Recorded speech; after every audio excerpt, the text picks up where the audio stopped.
빛은 실로 아름다운 것이라 눈으로 해를 보는 것이 즐거운 일이로다. 사람이 여러 해를 살면 항상 즐거워할지로다. 그러나 캄캄한 날들이 많으리니 그 날들을 생각할지로다. 다가올 일은 다 헛되도다. 청년이여, 내 어린 때를 즐거워하며 내 청년의 날들을 마음에 기뻐하여 마음에 원하는 길들과 내 눈이 보는 대로 행하라. 그러나 하나님이 이 모든 일로 말미암아 너를 심판하실 줄 알라. 그런즉 근심이 내 마음에서 떠나게 하며 악이 내 몸에서 물러가게 하라. 어릴 때와 검은 머리의 시절이 다 헛되니라. 너는 청년의 때 너의 창조주를 기억하라. 곧 곤고한 날이 이르기 전에, 나는 나무나기 없다고 할 해들이 가깝기 전에, 해와 빛과 달과 별들이 어둡기 전에, 비 뒤에 구름이 다시 일어나기 전에 그리하라. 그런 날에는 집을 지키는 자들이 떨 것이며 힘 있는 자들이 구부러질 것이며 맷돌질하는 자들이 적음으로 그칠 것이며 창들로 내다보는 자가 어두워질 것이며 길거리 문들이 닫혀질 것이며 맷돌 소리가 적어질 것이며 새의 소리로 말미암아 일어날 것이며 음악하는 여자들은 다 쇠하여질 것이며 또한 그런 자들은 높은 곳을 두려워할 것이며 길에서는 놀랄 것이며 살구나무가 꽃이 필 것이며 메뚜기도 짐이 될 것이며 정욕이 그치리니 이는 사람이 자기의 영원한 집으로 돌아가고 조문객들이 거리로 왕래하게 됨이니라. 은줄이 풀리고 금그릇이 깨지고 항아리가 샘 곁에서 깨지고 바퀴가 우물 위에서 깨지고 흙은 여전히 땅으로 돌아가고 영은 그것을 주신 하나님께로 돌아가기 전에 기억하라. 헛되고 헛되도다. 모든 것이 헛되도다. 안녕하십니까. 10월 30일 수요일 말씀 묵상 시작하겠습니다. 전도서 11장 7절부터 12장 8절까지를 함께 읽었습니다. 이제 우리는 전도서의 결론부에 도달한 겁니다. 오늘 읽은 본문이 바로 전도서의 결론이라고 할 수 있죠. 내일 다룰 12장 9절에서부터 14절은 에필로그, 마치 추신처럼 붙어 있는 것이고요. 전도서의 가르침을 총괄해서 결론 짓고 있는 것은 바로 오늘 본문이라고 할 수 있습니다. 전도자가 1부에서는 헛되다 그랬고 2부에서는 모른다 그랬죠. 그 헛되고 모르는 인생을 살아가는 우리가 그렇다면 어떻게 해야 되는가, 무엇을 가장 중시해야 되는가에 대한 이야기가 결국 오늘 이 본문에 나와 있다고 할 수 있습니다. 11장 7절부터 10절까지 내용 보시면요. 빛과 어두움이라는 창세기 시작부터 나오는 이 대비죠. 그 대비를 사용해가지고 무엇이 좋고 무엇이 나쁜가에 대한 이야기를 합니다. 결국 생명이 좋은 거고 기쁨과 즐거움이 좋은 거고 젊은 때가 좋은 거죠. 그건 뭐 그 어떤 사람들도 부인하지 않을 것입니다. 문제는 바로 이것이 영원하지 않다는 데 있는 겁니다. 빛만 계속되면 좋겠지만 어두움, 곧 캄캄한 날이 많아지는 것을 인정할 수밖에 없고요. 청년의 날을 즐기고 하고 싶은 대로 살아갈 수만 있다면야 좋겠지만 곧 하나님의 심판날이 오게 되어 있습니다. 그렇기 때문에 전도자는 1차로 결론을 내리는 겁니다.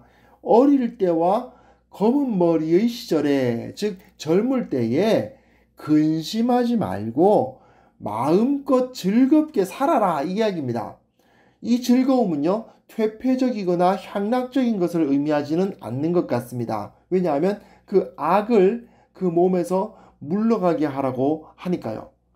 전도자는 하나님의 법도 내에서 얼마든지 즐거워할 수 있음을 알고 있기 때문에 인생의 후배들에게 의로움을 지키는 그 범위 내에서 즐거워하라고 가르치고 있습니다. 결국 성경의 지혜는 금욕주의하고는 별 상관이 없습니다. 전도자는 하나님의 법도 내에서 즐거워하고 더 많은 것을 얻고 더 높은 자리를 차지하기 위해서 오늘의 즐거움을 포기하는 것, 그런 인생 살지 말라고 가르칩니다. 어떻게 보면 노세 젊어서 노세 그런 느낌인데요. 어떻게 보면 맞는 말입니다. 그런데 퇴폐적으로 놀자는 얘기는 아니에요. 하지만 이 젊을 때에 즐거움을 누리면서 살아야지 나중에 잘 살아보겠다고, 나중에 뭔가를 큰 걸 얻겠다고 지금 것을 버리는 그런 어리석은 선택을 하지 말라는 이야기인 거죠. 그리고 12장으로 넘어갔을 때요. 이제 청년의 때에 너희 창조주를 기억하라고 되어 있어요. 근데 이것이 그 앞의 내용과 연결되어 있는 겁니다. 그러면서 청년의 때가 곧 지나간다는 사실을 이야기를 합니다. 오늘 본문이 사실 내용이 상당히 길긴 하지만 이 나이가 들어가고 죽음이 가까워져 가고 노쇠해 간다는 것의 그 무게를 강조하기 위해서 전도자가 길게 이야기하고 있을 뿐이지 사실 주제는 아주 단순합니다. 지금 이 젊을 때에 창조주를 기억하면서 즐거워해야 한다.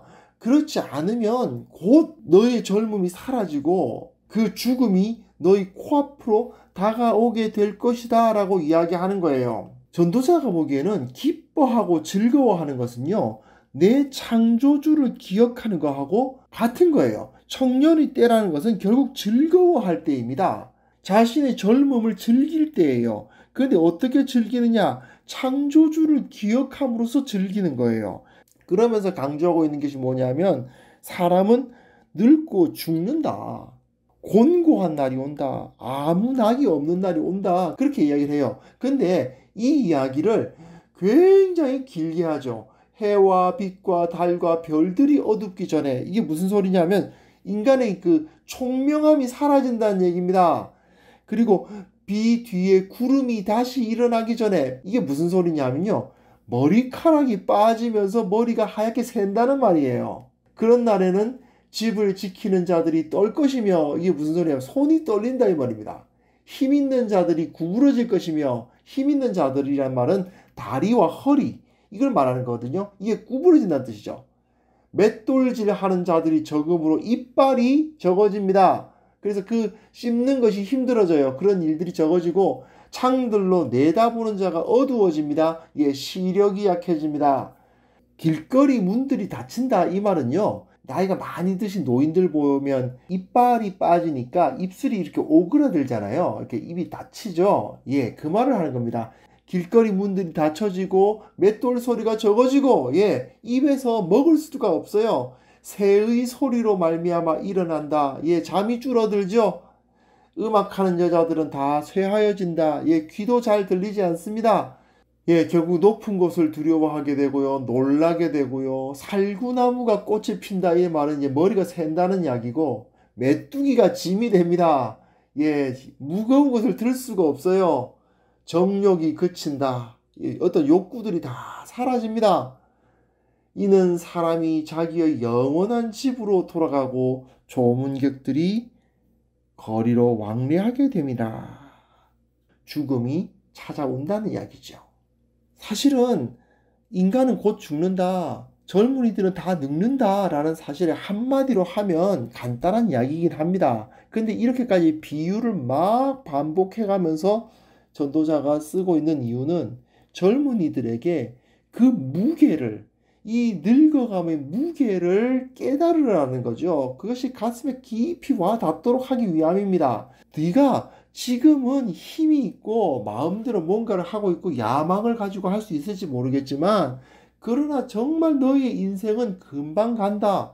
그 짧은 인생에 정말 소중한 것을 붙들어야지 헛되고 헛된 걸 붙들어서는 안 된다라고 전도자는 가르치고 있는 것이죠.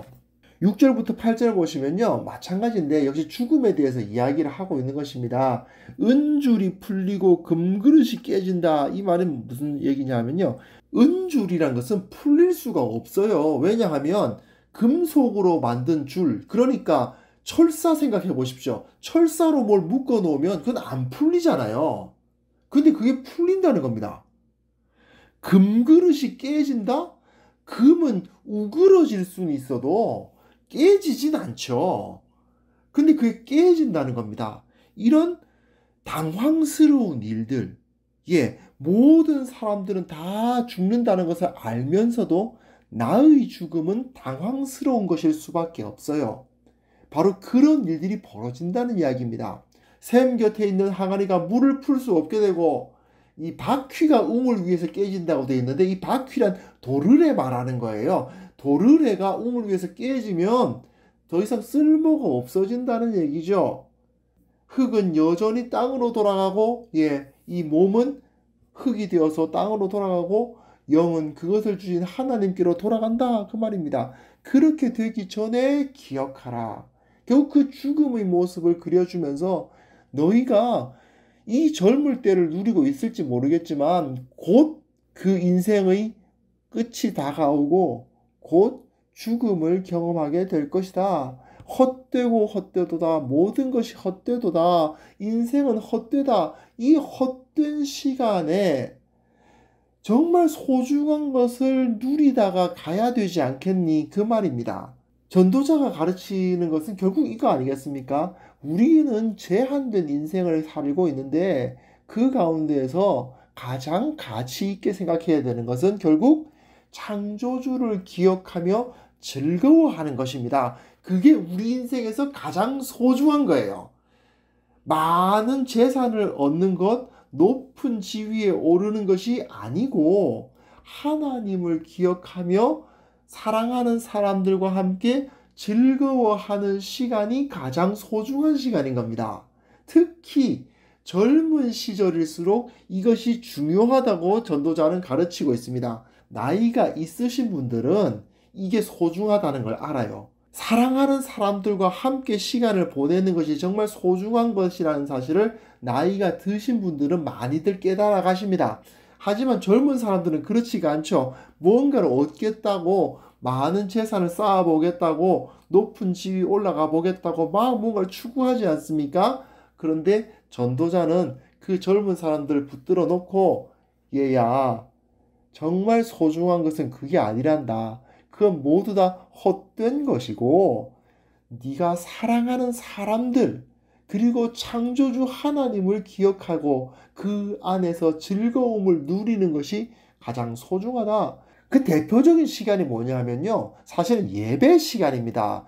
저도 대형교회를 오랫동안 경험을 하다 보니까 이 예배 시간에 대한 유감이 많은데요. 대형교회 같은 경우에는 그 예배 시간이 의식을 드리고 흩어져 버리는 시간이잖아요. 근데 원래 진정한 예배 시간은 그 의식이 핵심이 아니고 형제 자매가 된 지체들이 그 모인다는 것 자체가 중요한 거거든요. 모여서 함께 교제하고 즐거워하는 시간이 예배의 근본입니다. 그 안에서 듣는 설교나 함께 찬양하는 것이나 성찬을 나누고 있는 것 그 모든 것이 사실은 다 필요한 것이긴 하지만 그러나 그것이 그 베이스가 될 수는 없어요. 그 기본이 될 수는 없어요. 모임 자체가 바로 기본입니다. 그리고 그 모임 가운데서 먹고 마시는 시간, 그게 예배예요. 그러다 보니까 사실 우리의 예배 순서 중에서 예수님께서 세우신 의식은 성찬밖에 없죠. 전도자는 주님 안에서 형제 자매된 지체들이 함께 모여서 즐거워하고 교제하는 그런 것들, 그리고 또한 우리의 모든 삶 가운데서 주님을 기억하고 즐거워하는 것, 그것으로서 내 삶을 충만하게 하는 것이 바로 가장 소중한 일이다라고 가르치고 있는 것입니다. 매사에 하나님을 기억하고 그 모든 것이 하나님의 은혜임을 인정하고 늘 감사하고 그게 바로 예배자의 삶이거든요. 하나님을 기억하고 기뻐하며 은혜를 만끽하는 삶이야말로 우리 인생에서 가장 소중한 시간이기 때문에 그 시간을 잃어서는 안 된다는 거예요. 다른 거 헛되고 헛된 걸 추구하려다가 그런 것을 잃어버리지 말라는 겁니다.